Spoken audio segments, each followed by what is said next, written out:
अफगानिस्तान सरकार में पाकिस्तान सेना की घुसपैठ। सरकार में हक्कानी नेटवर्क बहुत बड़ी ताकत। हक्कानी नेटवर्क के जरिए काबुल में सत्ता चलाएगी पाकिस्तान की सेना, सोर्सेस बता रहे हैं। अमेरिका और यूनाइटेड नेशंस ने हक्कानी नेटवर्क पर लगाया है प्रतिबंध। पाकिस्तान खुफिया एजेंसी आईएसआई ने हक्कानी नेटवर्क को जन्म दिया। यहां दायरे में आपको अनस हक्कानी नजर आ रहे हैं, लेकिन अब जरा इस बात को समझ लें हम।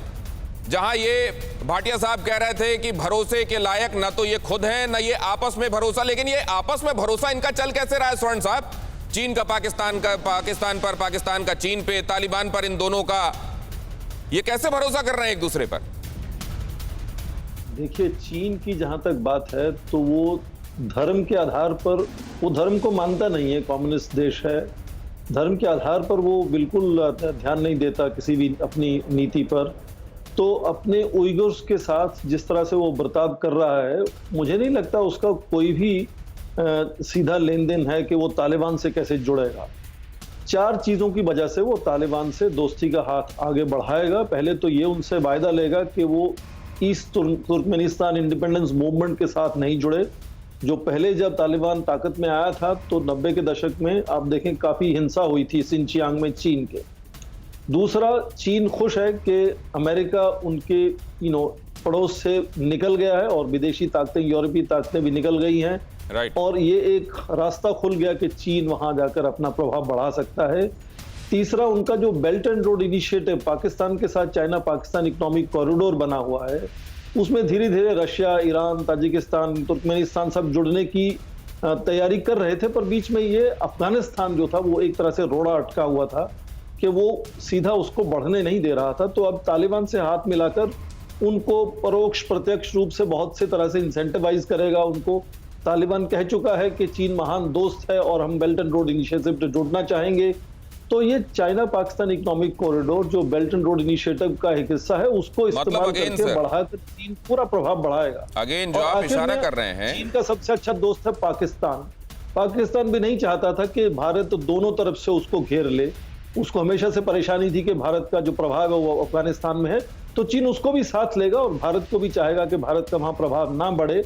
तो मुझे लगता है कि जो तालिबान और हक्कानी नेटवर्क और पाकिस्तान और चीन का यदि ये एक तरह से समीकरण बनता है तो भारत को उससे चिंता होनी चाहिए। और जैसे आपने अभी कहा कि सुहेल शाहीन का जो ये अभी व्याख्यान आया है कश्मीर को लेकर, ये बहुत नई चीज है, ये पहले नहीं हुआ तालिबान। सर, तो यही बात मैं समझना चाहता हूं। ये जो आपने कहा, आपने तमाम वजहें गिनाई, लेकिन क्या ये लोग सोचते हैं कि ये होता है कैसे?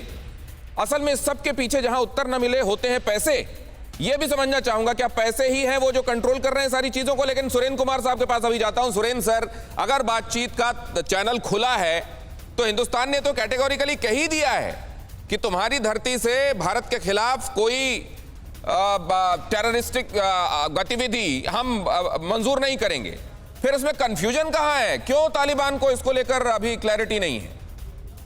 देखिए, तालिबान की तरफ से जो वक्तव्य आ रहे हैं, या इमरान खान साहब या रशीद खान जो कह रहे हैं, उससे मुझे कोई खास आश्चर्य नहीं हो रहा। पहले जो हुकूमत थी तालिबान की, तब भी कश्मीर में जो है अटैक्स पड़ने के ये इजाफा हुआ था। अभी हम उम्मीद करें होगा। पर दूसरी तरफ तालिबान की जो स्टेटमेंट आ रहे हैं, उनको देखें, एक तरह की उनकी इंटरनल एवोल्यूशन चल रहा है। एक तरफ तो वो चाहते हैं इंटरनेशनल एक्सपी बढ़े, उनको जो है 2020 बन की तरह नया तालिबान की जो इमेज बनाना चाहते हैं। दूसरी तरफ उनके अंदरूनी कट्टर लोग हैं, वो तालिबान जो इमिरेट है, उनकी इस्लामिक इमिरेट है, उसके शरिया लॉ है, उसी तरह से। तो मैं समझता हूँ अभी आगे आने वाले सप्ताह में और खुल के आएगा कि तालिबान क्या चाहता। अभी तालिबान के लीडर ने जो दोहा में हमारे एम्बेसडर से बात की थी, उन्हें साफ साफ बताया गया था, वहां तो उन्होंने कुछ कहा नहीं था। और हम समझते हैं कि ये शेर मोहम्मद साहब या जो फॉरेन मिनिस्टर बनते हैं, जो हमारे INA में ट्रेनिंग ले चुके हैं, तो कुछ तो उनको इस तरह का मतलब तमीज होगी, कुछ तरह का उनको इजाफा होगा। देखिए, इस तरह की बातें करने से तो बनेंगे नहीं। आप रिलेशन बनाना चाहते हैं तो उसकी बेसिस ये तो नहीं हो सकती। लेकिन खबर ये आ रही है कि पाक ऑक्यूपाइड जो कश्मीर है, उस तरफ जो लॉन्च पैड डेजर्टेड थे, वहां फिर से एक बार आतंकवादी आने लगे हैं। इन्फिल्ट्रेशन की कोशिशें एक बार फिर से बढ़ाने की तैयारी चल रही है। और ये सीज फायर के बाद दोनों वायलेशंस जो हो रहे थे उसको रोकने के लिए बात हुई कि एक बार फिर से रोका जाए इसको। उसके बाद ये सब रुक गया था, लेकिन तालिबान के काबिज होते ही ये सब फिर एक्टिवेट हो गया है। मतलब जो कहा जा रहा है उसका कहने तक ही बातें महत्व है, उसके आगे नहीं। मैं आपके पास आता हूं सर। फिक्र आपकी, सोमवार से शुक्रवार रात 9 बजे सिर्फ TV9 भारतवर्ष पर।